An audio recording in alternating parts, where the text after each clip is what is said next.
Ladies and gentlemen, back to back, we're live talking Final Destination. We decided to go back to back because we missed a week last week because oh Jesus, I still had. You're gonna get copyrighted on your own video with your own video. Actually, fun fact, my one viral video that went, I randomly go and check, and I'm like, wow, look at all these videos that just have my video as like 90% of their Is video. it your highest one? It pops up on my feed like you recording somebody at a gas station. Yep. It's like somebody going crazy at a gas station. It's actually potentially going to be on TV, A&E, called Customer Wars. I got contacted. Oh, okay, because that one has like 500,000 views or something, right? Yeah. Like something like that. It's crazy. Yeah. And the HR messaged me or called me, and they were like, "Hey, we'll give you $500 if you let us put it on our show. You have the rights to it. We just want to use it." And I'm like, "Hell yeah, let's go!" Hell yeah, let's go. They just premiered that show 2 weeks ago, so I'm hoping I catch Christmas money bonus. But with that said, we're talking Final Destination, 5 movies. Gonna be interesting because there's maybe one possible like disagreement. This is more of just a free form. Let's just talk about these movies and technically rank them. But like, this is the one franchise where I'm like, there's not really a right or wrong answer. I'm a fan of this franchise overall. I think it's a really strong franchise. Yeah, one of these movies I'm not too hot on. We'll talk about it when we get there. But I think overall, man, it's a solid franchise. I'm telling you, I don't think it's got to be. I think this is going to be one of those ones where it's like, this is just this. We're just a conversation. Sure. I saw all these movies for the first time just about 2 months ago now at this point. I seen the first one, but so this is a perfect example of a franchise that's like the internet showed me most of these movies, you know what I mean? And not in a bad way. It's just like, when I watch them, like, I swear I've never seen these movies, but I'm like, a lot of this looks familiar. Like all the pieces of them. Yeah. Like you've seen this kill, you've seen that kill, like compilations, I'm sure, online and different videos of like, moments and stuff. But yeah, I saw the second one in theaters. Was my first one. But by that time, you've been traumatized for years. but by that time I had rented the first one and I was a big fan of the first one and then bought it on DVD and then I saw the second one in theaters and I've been a pretty big fan. Like I get excited when one of these comes out. Like I'm a fan. Like it's almost like coming out next year. So or later. Yeah, I mean I'm super excited to see what they do with it. I wish they were actually a little more frequent, like the Saw movies. Like I just want these movies to come out. I like these movies a lot. So we'll talk about it. I will have one disclaimer. There's none of these are like S tier in terms of like personal favorite, but like obviously that's why we do this tiers of like franchise. That's why we name them this way, because we're tiering them and ranking them within the franchise, not in like all film. So for me personally, there's no ones that's like a banger, but I like all of them except for one. I have one of them in my top 32 horror movies of all time. One. I have another one that's an honorable mention. If I was to extend it to maybe 60 or so, it'd probably slide in there. So 2 of these movies I'm a big fan of. So I have a prediction, but we'll see. But so today's tiers, we named Highway to Hell because that's just the most infamous kill is into, regardless of the movie. It's the more popular because it's what scared us all to drive on the highway. It's the most relatable. It's the Jaws thing of nobody goes behind a log truck anymore. Whether you've seen this movie or not, you've seen that, and you don't get behind a log truck. Like I said, it has nothing even to do with the movie. It's just the real life possibilities of like that could happen. Second one is Flight 180, just because that's the most thread, the most popular of the start off the franchise. Number 3, Roller Coaster of Emotions. That's the next most relatable, is the roller coaster. So regardless of how you feel about it, you're in a roller coaster emotion right in the middle. Next one is I'll See You Soon, because death is your final destination. Those are the bottom. I have a feeling because there's only 5 movies, so I know we're not going to get one from each, but it's definitely, you got to have for the 5 because that just kind of separates. So if one's at the top and one's at the bottom, you really feel that gap with lots of movies. So with that said, let's go right down the up chronologically. So the first Final Destination. Since there's only 5 movies, I feel like we're going to kind of talk about these and see what we agree on, and we'll have a final, decision, because I feel like we're not going to be too far off. So like I might bring you down one notch, or you might bring me down or whatever, but I feel like we're not going to be far off. I have a feeling.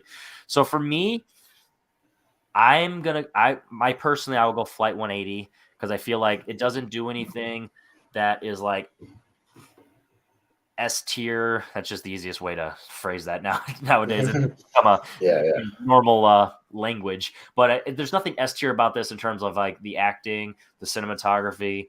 It's just legitimately the premise. But the premise is so cool and original for the time, where it's just like a bunch of kids that are on a flight. I was trying to say plane and flight at the same time. A plane flight. They're on a flight. They're going on a flight, and then so this is the reason that none of these movies are ever going to be S tier. It's because there's no like reason, like it's so supernatural that there's no like through line for anything.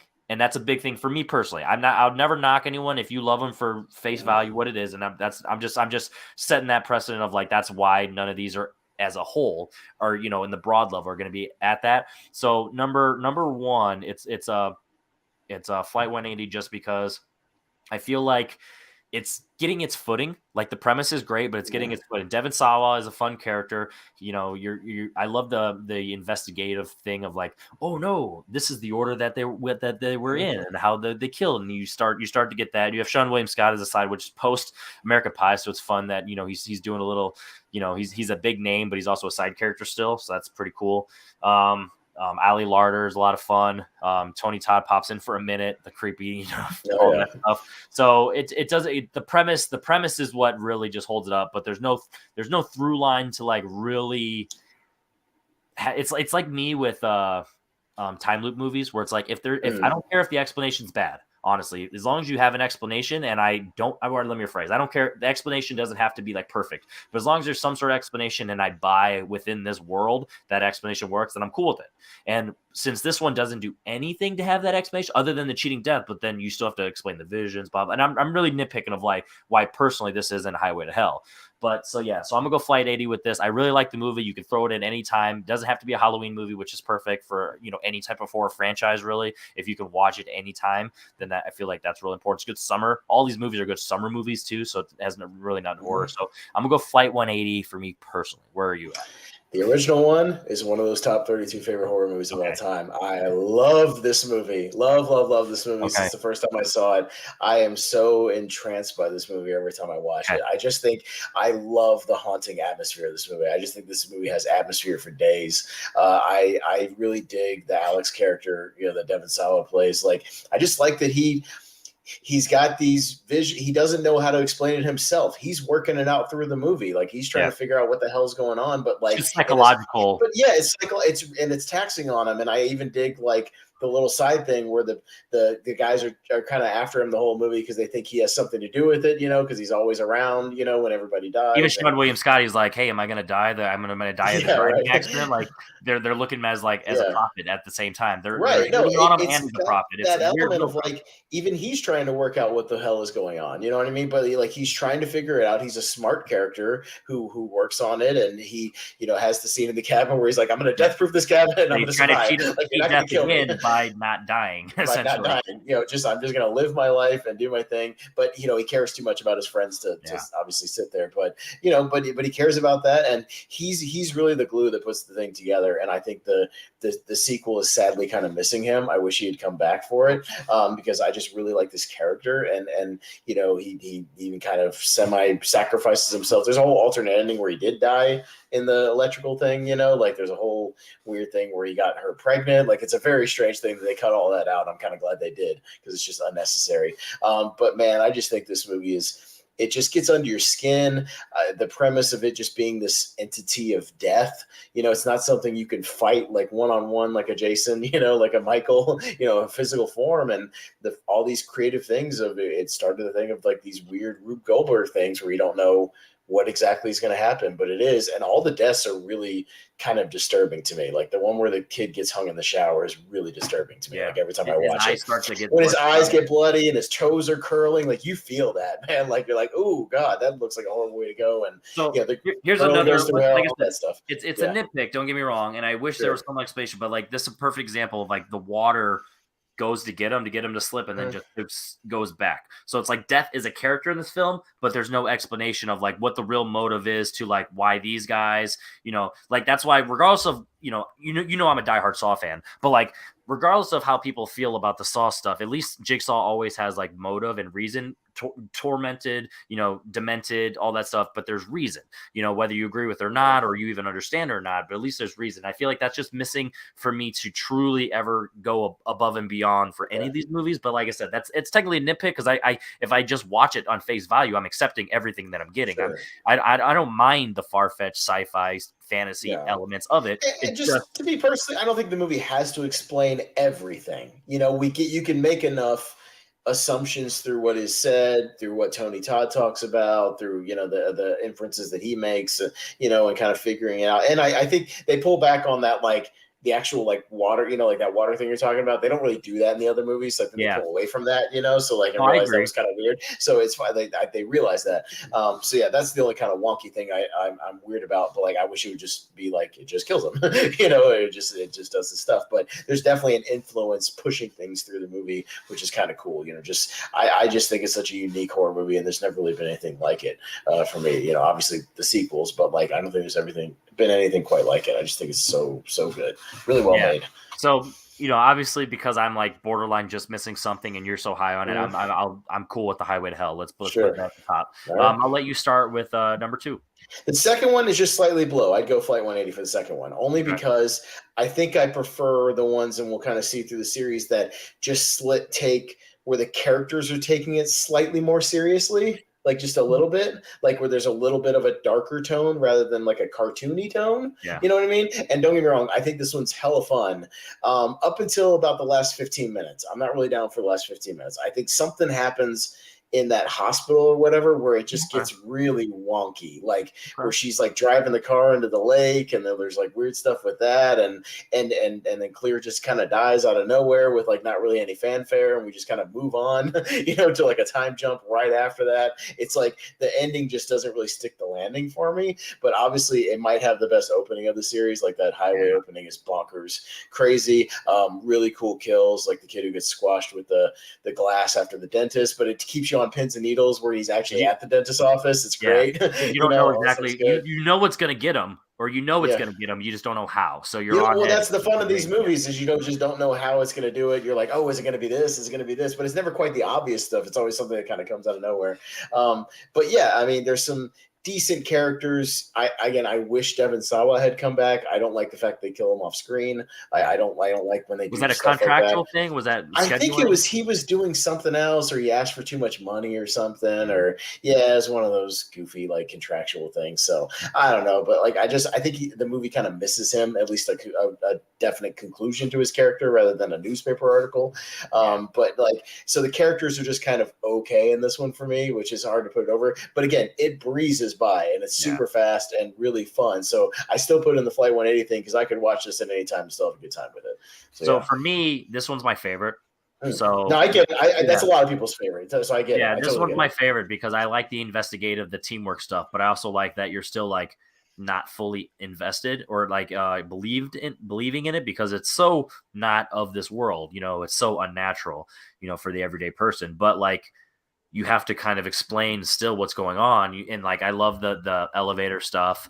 I actually like the hospital thing, because I like Claire that she's like ironically trying to beat it by using the vision, but like that's her ultimate sacrifice, and like the revelation of how we get to the sacrifice. You're like, oh, it's like, oh, this is a character that's going to do this. And then you ironically end up doing it, because then you have a revelation halfway through. It's like, no, it needs to be me. But it doesn't click in the character's head of like, oh, I'm going to do what my vision was. It's like the natural thing of like predestination. Like this is, the final destination. These are the predestination. Like you're destined to do these acts. And even though you knew this is what's going to happen, it doesn't even click in your head that you're doing literally what you already saw, just from a different point of different vantage point. So that really works for me. And I like Al Larder. She put her in the lead. You give her blonde hair back. In this one, she's blonde, so it like fits. I think she looks better as a blonde than a black or dark hair. Yeah, exactly. She looks kind of weird in the first one. Like it doesn't look like her for whatever reason. I'm not really sure why, but yeah.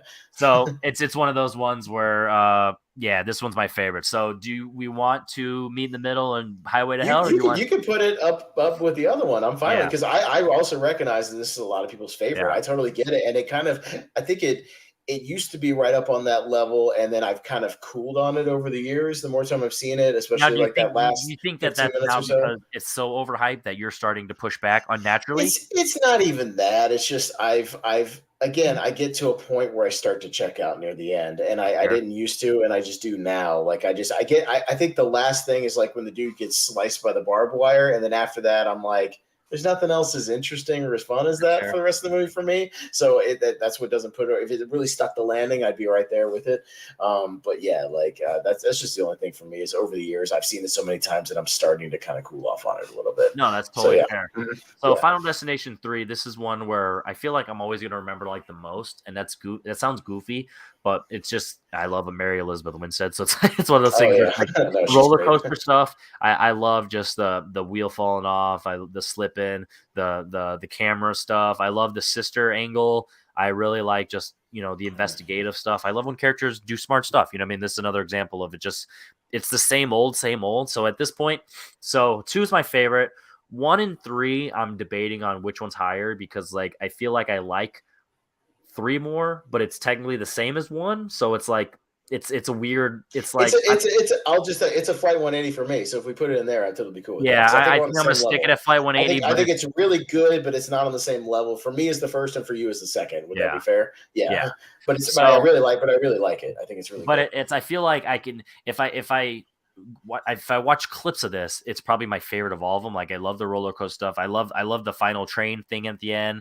I love that's great. Yeah, you know what I mean. So it's like, but as a film, while I'm watching it, I'm just like, I like everything I'm watching, but it's essentially the same as the other ones. And it's like, that's my bummer. And that's why I need some explanation, as dumb as that sounds and as lazy as that sounds as a criticism. I need some explanation because it's like, if you're going to keep being repetitive, there needs to be a reason, like why, a through line. Like I said, I'm going to keep saying the Saw parallel where it's like, I need there to be like, why these characters? Because I need to sympathize with them other than the fact that they're dying. You know what I mean? It's unfair. But like this one, the tanning bed stuff is, super famous. That might be the most brutal death in the whole series, honestly. I feel the pain of that one. Yeah, that's bad. Especially in the context of the film. And it's like these girls really weren't trying to do anything wrong. They just wanted tan, but they're like, we don't want any creeps watching us when we're naked, so we're gonna lock the door. And she's like, well, I want to drink my drink. And it's just one of those things where just the camera is always pointing wink wink, I'm coming. And then when the shelf falls and then just locks them both in, and they're got the music on, they're like, ooh, I'm getting hot.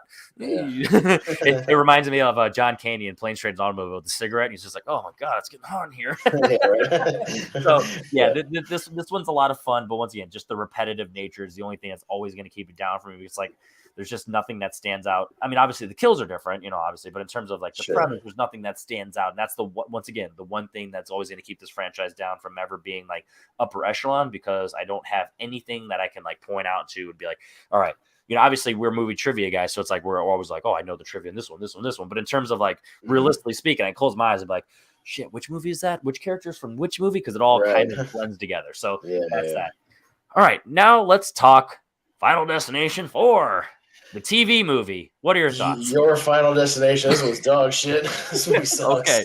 And it's funny. I've tried to articulate why, and I think the best thing I can say is movie. That, and it feels like a parody of a Final Destination movie. Like if somebody made like a Friedberg Seltzer parody, all the deaths are so cartoony nonsense. Like there's no depth to, there's no weight to any, or it's just like there's no weight to any of them. I don't feel any of them, dude. Literally, I rewatched the opening like before we went live, right? The NASCAR thing, and like the difference between the opening of this one and the ones 3D? I like, the first, it was not even a 3D thing because the next one's in 3D and I saw it in 3D. It was fine, but like I get it, but the other ones, you just really focus on the deaths of the main characters. And like, they all have their own little moments to shine is probably the wrong word, but like, they all have like a focus, like this person gets it here. This person gets it here. This person gets it here. And this one, it's like, there's just rocks falling on dozens of people. It's just squashing everybody in the stadium. There's stuff flying everywhere. You don't know who got taken out when.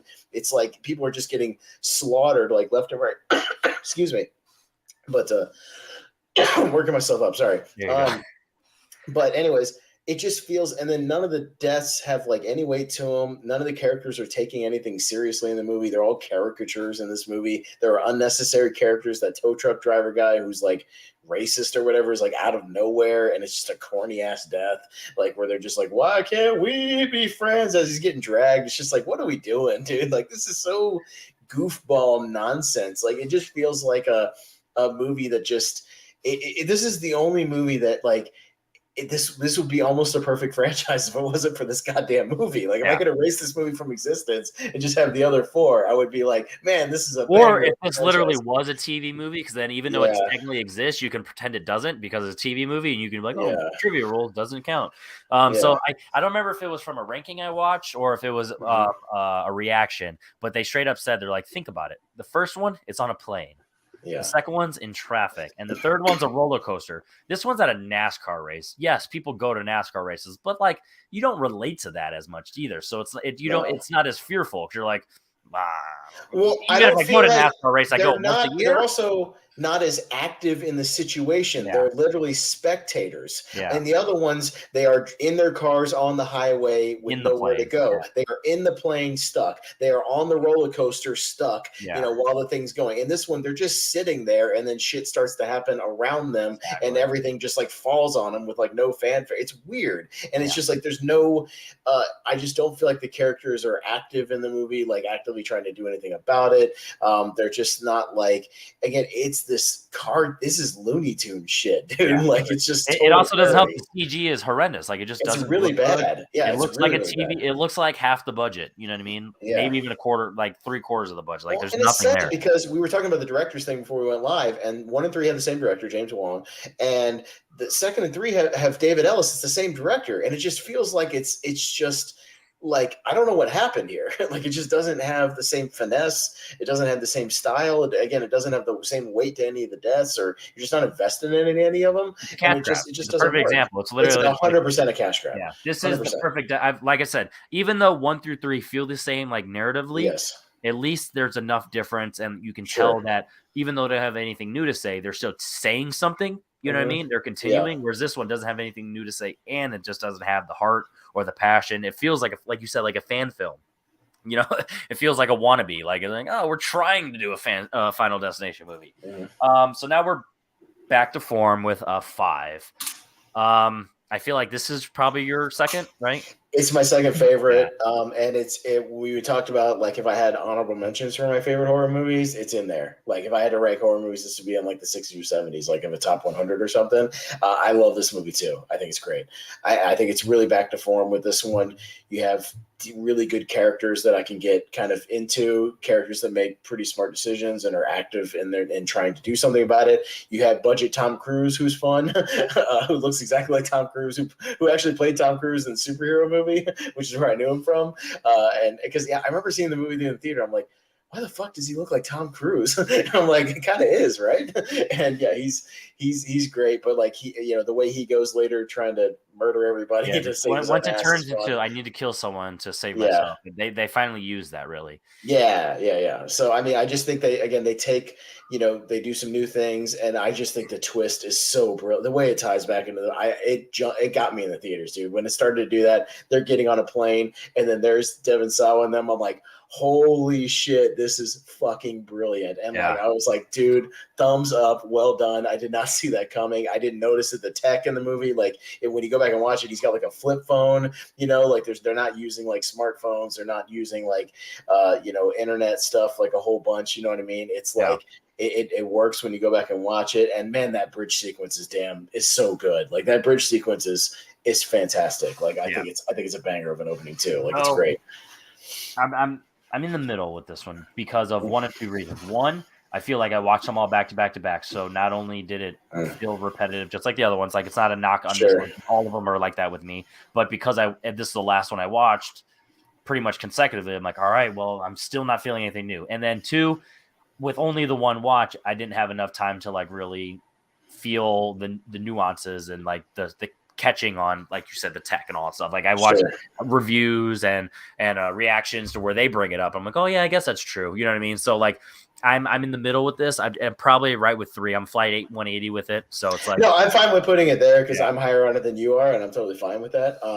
But yeah, I still think it's really good. Like I still think it's just really well made. They got a fresh director who kind of brought a nice flair to this one, and again, I just kind of gravitate to the ones that just take it slightly more seriously, if that makes sense. Like 1, 3, and 5. I will say the gymnastics is like arguably one of my favorite scenes in the entire franchise, just because it's once again, it feels real and just the brutality of it, the squish, and then you see the screw falling, you see the rattling and all that stuff. It puts you in it's essentially the first scene with the dude in the shower where it's like you're showing all these things and you know it's coming, but you're like, where? Like, how are we going to hit it? And then she goes past that multiple times too, so it really builds that tension. So yeah, that might be my favorite like scene in the entire franchise. The laser eye shit is brutal. I love that whole sequence with the laser surgery. Ugh, like she gets it really and then bad. The eye just pops out. Oh my god, it's great. And yeah, that's all that 3D stuff, which is fine. I mean, it's of the times. It's fine. I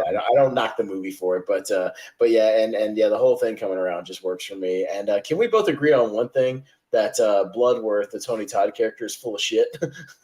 Yeah, he's that he's just guessing on how to beat it, and he has no actual idea. Every movie that he shows up in, which is 1, 2, and 5, he has a completely different theory, and none of them work. And he's full of shit. He's just making it up off his, out of his ass. I stand 5 because that was even before 1 and 2.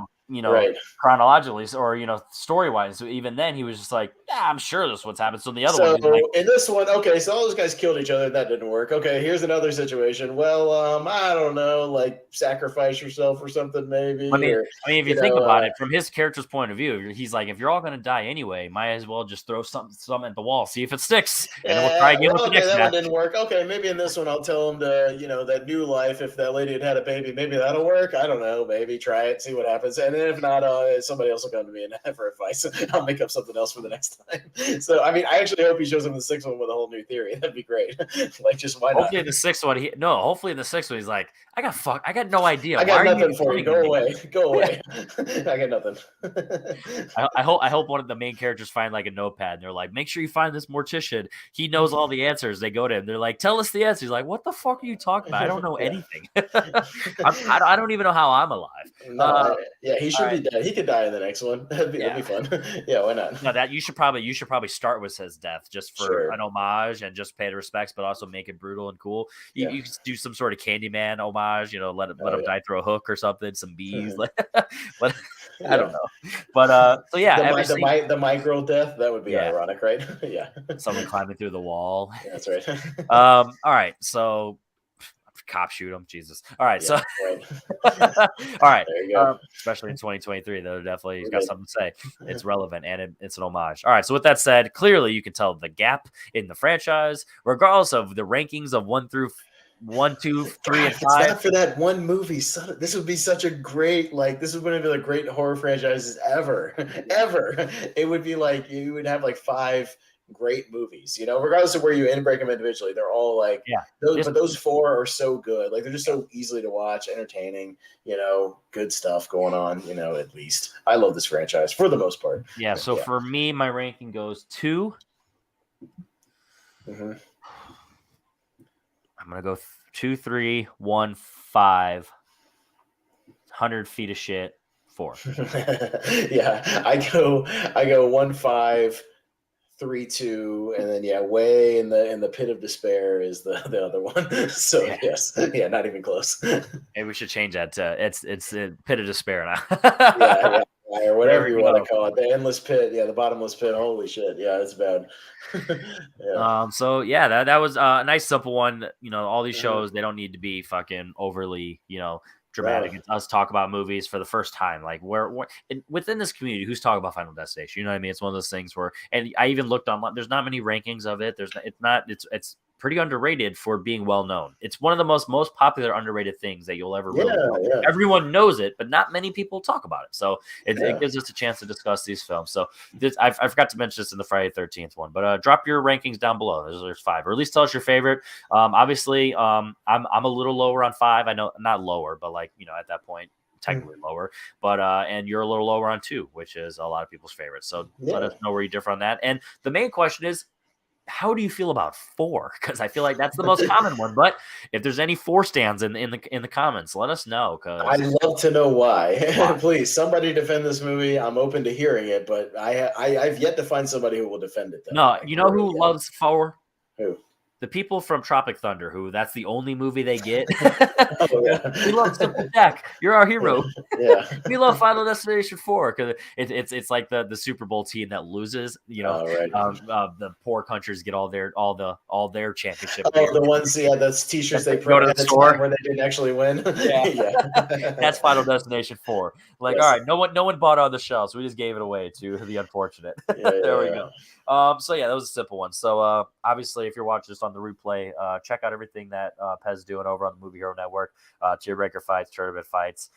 They're talking about franchises, top 64 movies, 32 versus 32. We're almost. I should tell you this: we're almost to episode 100. Will be a tournament of previous tournament winners. Which I finally compiled the list and went back and skipped ahead to the end and found all the tournament winners. So that'll be interesting. And I know you've been teasing a bunch of things that have never done tournament fights. You want to do one of those? We want to do a random one where everybody submits like 12 movies that have just never been featured that we like. Just pick 12 movies that have just never been on the show ever, out of your collection and throw them out there. So just fun stuff we do over there, man. We're having a good time.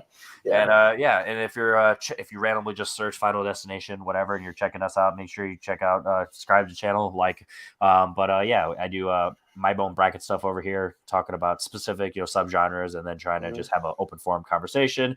We're doing some random Jeopardy trivia. See what happens when you're sick, guys. Don't talk. I all these he does all kinds of different trivia stuff. Go check it out. Yeah. Subscribe and scroll. What the fuck? Just fucking do it. Just check it out. My name is Henry Collins. That is Austin Pez. And this is where we rank and tier stuff. I'll see you guys next time.